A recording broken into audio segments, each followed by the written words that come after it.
বিসমিল্লাহির রহমানির রহিম। আজকে আমি কোনো রাজনৈতিক বক্তব্য দিতে আসিনি। এখানে খালি আপনাদের ধন্যবাদ জানাচ্ছি যে আপনারা নাসির রহমান সাহেবের জন্য যে এত সুন্দর একটা অনুষ্ঠান আয়োজন করেছেন, ওনাকে সম্বর্ধনা দিচ্ছেন, এই জন্য ধন্যবাদ।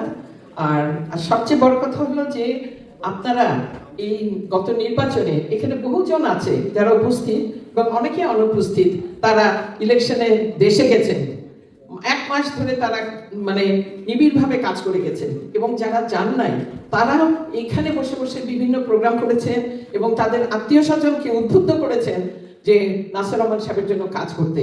তো সেই জন্যই আপনাদেরকে আমি কৃতজ্ঞতা জানাচ্ছি। এখানে অনেকের সাথে হয়তো পরিচিত নাই, কিন্তু যেমন সেদিন আমি হোয়াটসঅ্যাপে হেঁটে যাচ্ছি, তো একটা ইয়াং ছেলে আমাকে সালাম দিল যে কেমন আছেন। আমি বলছি ভালো, তুমি কি আমাকে চিনো?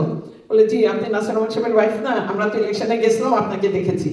এইটাতে আমার সত্যি কথা বলতে একটা গর্ববোধ করলাম যে এইখানে যে এত মানুষ চেনা অচানা নিঃস্বার্থভাবে যে তারা দেশের জন্য কাজ করেছেন, নাসির রহমান সাহেবের জন্য কাজ করেছেন, সেটাতে নাসির রহমান সাহেবের যে এই বিশাল বিজয়, এটাতে আপনাদের একটা বিরাট কন্ট্রিবিউশন আছে। এইটার জন্যই আপনাদেরকে ধন্যবাদ জানাতে এসেছি। আর আরেকটা অনেকের দাবি দেখছি, রাজনগর বা মৌলভীবাজার সদর নিয়ে অনেক দাবি দেওয়া আছে।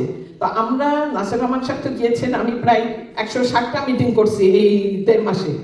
তো এখানে যে আপনাদের বিভিন্ন সমস্যাগুলি দেখেছি, রাস্তাঘাট যেগুলি বিশাল সমস্যা, স্কুলের সমস্যা, অনেকে ব্রিজের সমস্যা, তো বেশিরভাগই আপনার যে ব্রিজগুলি, এগুলি তো আমার নাসির রহমান সাহেব ছাড়া কেউ পারবে না, কিন্তু উনি যেসব ওয়াদা করেছেন উনি কিন্তু কাজ শুরু করে দিয়েছেন।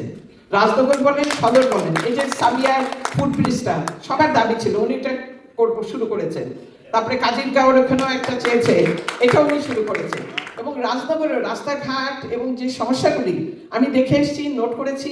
পরবর্তীতে আমি আপনার যে উপজেলার যে সভাপতিরা আছে দুইটা, একটা হলো সেলোনা, একটা হলো মজনু, এদেরকে আমি বলেছি যে প্লিজ তোমাদের কাছে অনুরোধ, তোমরা যে বিভিন্ন প্রজেক্টের কাজ পাচ্ছ, আমি যেগুলিতে ওয়াদা করেছি এবং নাসির রহমান সাহেব যেগুলি ওয়াদা করেছে, তাদেরকে তোমরা সবচেয়ে আগে প্রায়োরিটি দিও। এবং সেইভাবেই তারাও কাজ করছে, তারাও আমাদের সাথে যোগাযোগ রাখছে। ভাবে আপনি কি ওখানে বলেছিলেন যে ওই 100 ফিট রাস্তাটা করে দিবেন?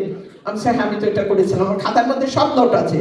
তো সেইভাবে আমরা এগোচ্ছি। আশা করি আপনাদের আশা নাসির রহমান সাহেব সম্পূর্ণভাবে পূরণ করতে পারবেন, কিন্তু এটা সময়ের ব্যাপার। এই 17 বছর যেহেতু কোনো কাজ হয়নি, এতদিন পর ওনারা ক্ষমতায় এসছেন, আপনাদেরকে ধৈর্য ধরতে হবে।